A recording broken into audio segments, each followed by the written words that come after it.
We scroll, swipe, and refresh our screens. Then, before we know it, poof, hours are gone.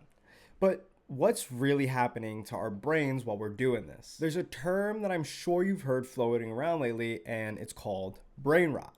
A word born out of pure internet culture, but it perfectly captures what's happening to all of us. Today, we're going to talk about what brain rot really is and how it's changing the way we think, the way we feel, and the way we focus. But more importantly, we're going to talk about what it's doing to society as a whole. Because this isn't about a phone addiction. It's about how the slow decay of attention, creativity, and self-awareness is taking place right under our noses. So, what is brain rot? Brain rot, like many other internet-esque things, started off as a meme, but it's not a joke anymore. Brain rot is the mental fatigue caused by the constant overstimulation that we see every day. Endless short form content, the dopamine hits that we get from it, it starts to weigh on our psyche. It's when you can't sit through a movie without checking your phone and silence becomes unbearable. And when your brain craves the next tiny hit of novelty. When that happens, you can't stay focused on one meaningful thing. Doesn't matter what it is.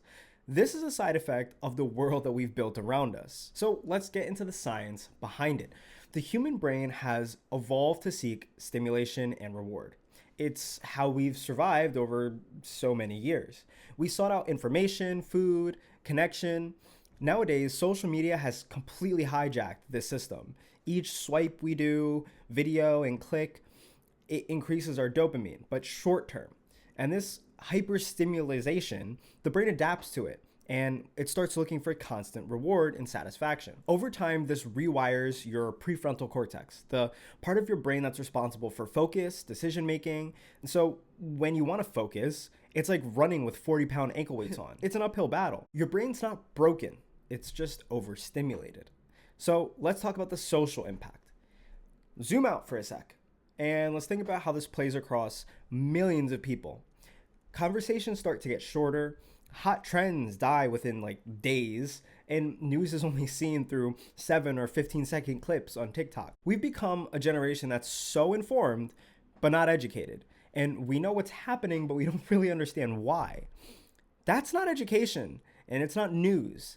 Our creativity is also shifting. Artists feel pressure to churn out ideas into viral clips instead of meaningful work. And it's on a day-to-day basis. We start chasing virality over quality. This isn't just changing how we think, it's changing who we are. When everything is designed to keep us stimulated, silence feels like emptiness, and boredom, which used to fuel creativity, now feels like pain. You could see how this would become an issue. Now let's get into the long-term effects that this can have. The scary part about all of this is when the mind adapts to constant stimulation, long-term focus feels impossible.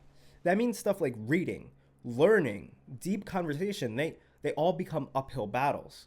Studies are already showing steady decline in sustained attention and increase in anxiety. This isn't because people are weak, but our brains constantly have to switch between dozens of microtasks every minute. This kind of fragmented attention leads to very surface level thinking. We start forming opinions based on clips, not context, and we start reacting before reflecting. When everyone's doing that, society becomes way more polarized, more impatient and impulsive. And that is the real cost of brain rot. It's not just distraction, but a disconnect. So, can we reverse it? Our brains are very malleable and adaptable.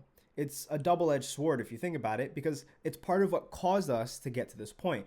But on the flip side, that same neuroplasticity that got us here can get us out. It starts small. Digital detoxes, slow content, deliberate boredom. Replace the scroll with stillness, even for a few minutes a day. Reading long-form articles or taking walks without your phone. It's not about cutting yourself off from the world, it's about taking your mind back. To train it again to be comfortable with focus and stillness, actual presence. Let's recap. Brain rot isn't inevitable. It's just what happens when we stop being mindful of how we use our brains and our mind. So the next time you catch yourself reaching for your phone, ask, is this me choosing or just reacting? Because the moment you choose, that's when you start to wake up from the brain rot. that's going to be it for today, guys. Just a short, quick little video. If you do enjoy this kind of content, consider hitting the subscribe button and giving the video a like if you enjoyed. Until next time, keep growing.